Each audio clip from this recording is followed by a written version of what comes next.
Alright, so my last video, hey guys, I am Lottie, currently homeless, with plans to make 8 figures in a trunking company.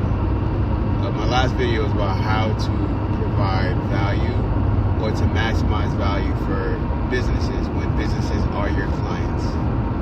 But I think what's equally important is deciding what kind of business to provide value for. One of the biggest lessons that I've learned, this is December 28th, 2024. This has been a transformative year for me, for sure. Now, one of the biggest lessons that I've taken away from this year is sell to rich people. End of story. Because you can literally create more value with the same amount of effort selling to richer clients. And honestly, the rule number one of creating wealth for yourself is the more wealth you create for other people, the wealthier you become. And again, end of the second story. If your wealthy client, I'll give you an example.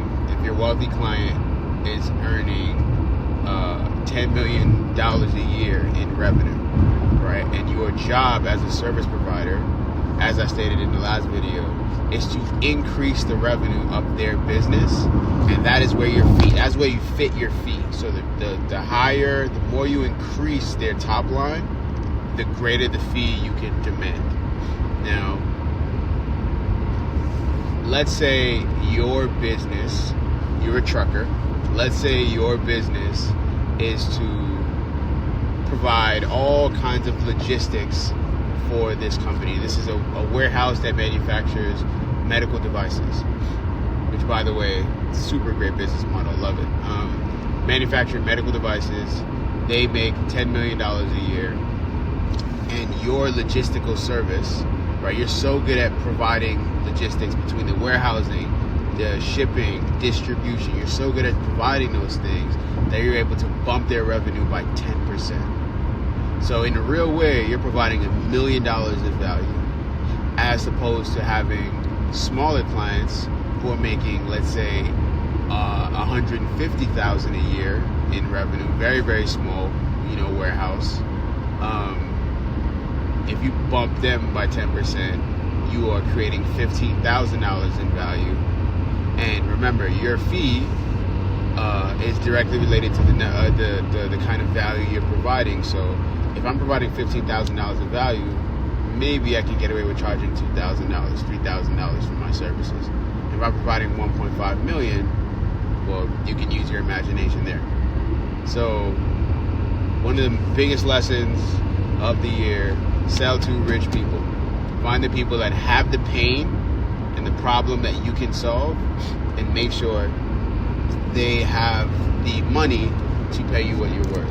Now, the follow-up question, right? Your concern might be, well, how do I prove to these wealthier businesses that I'm worth taking a chance on?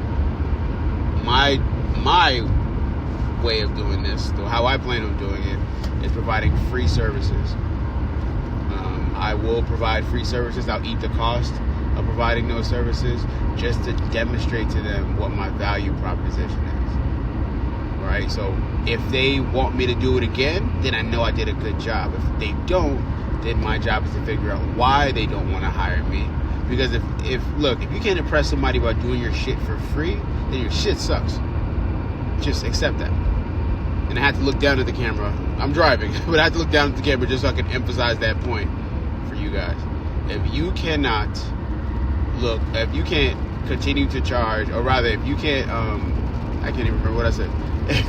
If you can't get your client hooked on a free service, it's no good. And you need to figure out what makes it suck so you could refine it. And that's the benefit of providing free services. You create flow. Like, you get a lot of people interested in your product, and that is what allows you to get the feedback necessary to make a quality product down the line. So, hope this is helpful. I hope to Christ that this thing is actually recording my voice, because it has a weird way of muting me. And see you guys at the top. Love.